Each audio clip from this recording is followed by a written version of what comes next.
Jake Paul's favored. He's a favorite, yeah.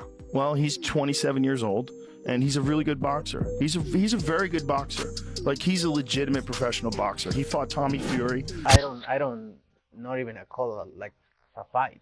Right. You know, it's an event for me. We're probably going to be Every time. This guy is a real boxer, so it'll be another opportunity to show that Jake Paul is a real boxer.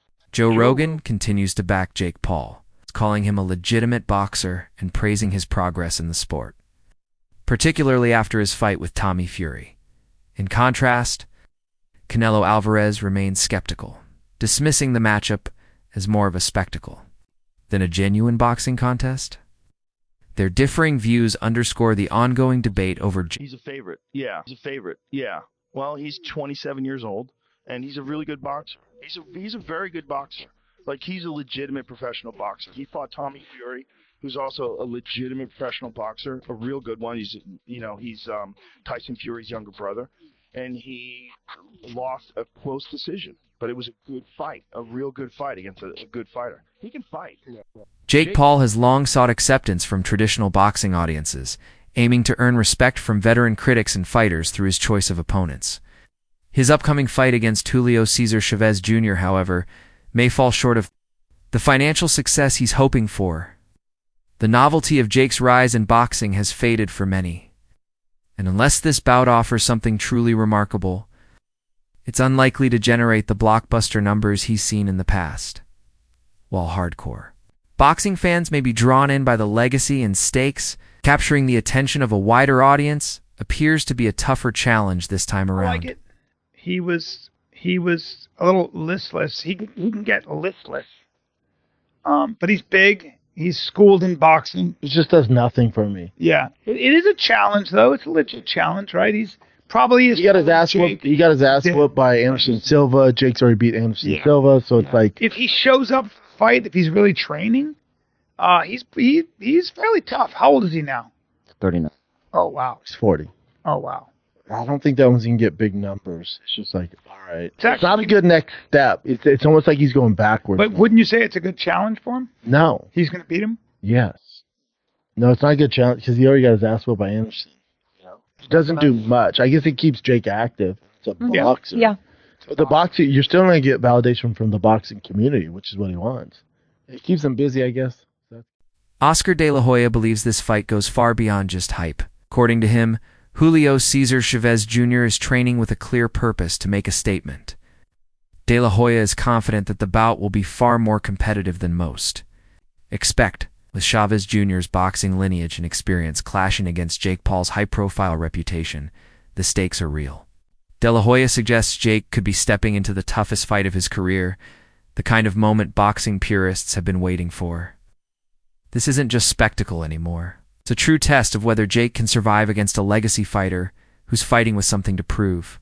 The expectations, Yeah. A lot of pressure. and the pressure, and he got involved with drugs and this and that, and he seems like he's doing better, and he's doing good, and I've seen him train lately. I've talked to the father, and he says, look, if my son shows up to the ring the way I've seen him in the last few months, Yeah.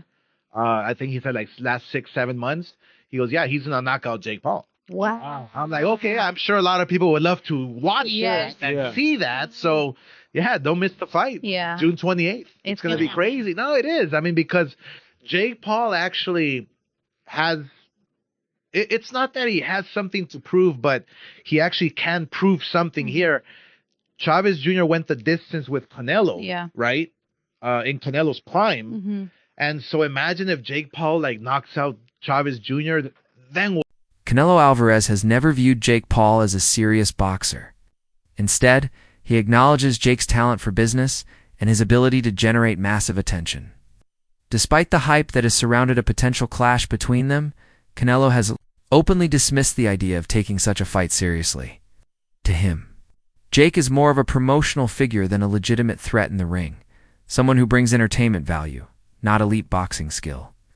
The respect is there, but it's for Jake's marketing game, not his ability between the ropes. All right, ladies and gentlemen, you heard it here first. Canelo Alvarez and Jake Paul is officially off. Here, I'll get out of the way so you can see the off. But this actually makes sense to me because the owner of Ring Magazine, Turki Al Sheikh, he posted a very cryptic photo on Instagram about an hour ago, and the caption reads, "Don't mess with the lion. 4 fights for Canelo with Riyadh season, the deal is done. A lion doesn't lose sleep over the opinion of a sheep. Fear the lion, not the jungle." And look who the first comment is. Canelo. Let's go, brother. This is one of the few times Canelo has publicly been on good terms with Turki Al Sheikh. Oh boy, from the Terrence fight being off to now the Jake Paul fight being off, this has been a wild couple of last few days for the face of boxing. Wait, which one of these two is the face of boxing? I'm just kidding, it's Jake Paul, obviously. Just kidding, it's Canelo! But since it looks like Canelo is now under contract with Turki Al Sheikh, the chances of Canelo ever fighting Jake Paul have lowered significantly. Because no offense to Jake Paul, from what I've heard, Turki Al Sheikh doesn't want to associate himself with the kind of boxing that Jake Paul does. Any more updates that happen with this, I'll be sure to do my best to fill you in. As always, thanks for watching. Canelo has already shared the ring with Julio Cesar Chavez Jr., though it was during a time when Julio was past his prime, battling issues like rehab, inconsistency, and even stepping away from the sport. Jake Paul sees facing Julio as a chance to draw parallels between himself and one of boxing's elite. While the context is important, Julio today is not the same fighter Canelo faced. Jake hopes the mere comparison will elevate his legitimacy in the eyes of fans. In critics, in a recent interview, Jake made it clear this fight isn't just about victory, it's about validation. And he's taking this far more serious, and he's not struggling with addiction issues like he has for so long in his pro career.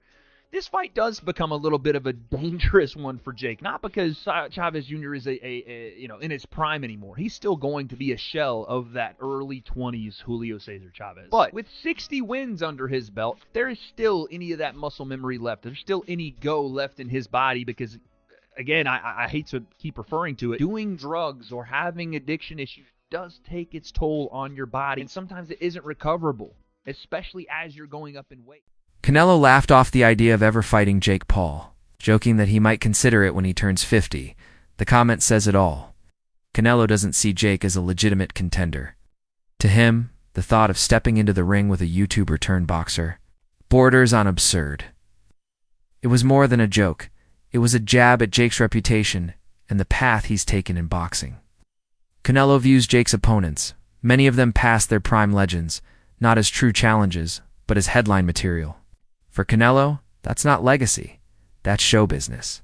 Julio Cesar Chavez is not a normal cruiserweight, so he's going to be moving up as he gets older. How does that entail what he's going to do in this fight? I don't know, but I'll tell you, I watched him ringside against Uriah Hall, and it wasn't an impressive performance when he beat Uriah Hall in a 6-round fight. Honestly, when I watched the fight back, it looked like the only reason he beat Uriah Hall in that fight was because Uriah, like most MMA fighters, when they come to boxing, don't take credence of the rule set, right? They get hit with a ton of shots that don't hurt them, but also they're getting hit with shots that are scoring against them. Uriah Hall didn't look overwhelmed in that fight at all. In fact, he looked like he was in the fight with Chavez Jr. And that in its own right is pretty damning because while he won the fight, that was Uriah Hall's first boxing match ever. And Uriah was not a young guy at that point either. The point I'm making with all this is I get what Jake is doing here, and fair play to him. Again, you do have to remember Jake didn't have an amateur career. Despite his sarcastic remarks, Canelo has hinted that he might be open to an exhibition fight with Jake Paul, but only after retiring from professional boxing. While it wouldn't be a serious or competitive bout, the spectacle alone would draw massive attention simply because of the names involved. For Jake, even an exhibition with Canelo would be a dream scenario, the ultimate boost in visibility and legitimacy. It's yet another sign of how Jake Paul's presence continues to blur the line between entertainment and elite athletic competition. The question now is, would Canelo ever really step into that kind of ring, even just for show? Ever entertain a Jake Paul fight? Not right now. Let's see later when I have like a 50 years old. Julio Cesar Chavez Jr. brings a threat that Jake Paul has yet to truly face. Unlike Jake's previous matchups, whether against aging, MMA fighters are in exhibition bouts like the one with Mike Tyson. This fight carries genuine consequences. Julio may be past his prime, but his power, especially that signature left hook, still commands respect in boxing circles. He's not stepping into the ring just for a payday. He's stepping in to prove a point. And if Jake lets his guard down, even for a moment, Julio has the experience and power to make him pay, possibly ending the fight with one clean, career-shaking shot. Would you ever do like exhibitions like that, or like people like Jake Paul call you out, or these like other big stars? Like, is that business-wise like even worth it? When I'm done with boxing, why not? Maybe I do it. I think it's Like when you're done like competing at the highest Yeah. level, you're saying? yeah. I think it's good because what happened there is other people who never watch boxing, or they don't know anything about boxing. They wanna watch Jake Paul because he's coming from he bring fans from other world, right? That's good because everybody enjoy it. Would you ever entertain that idea when you're done? Maybe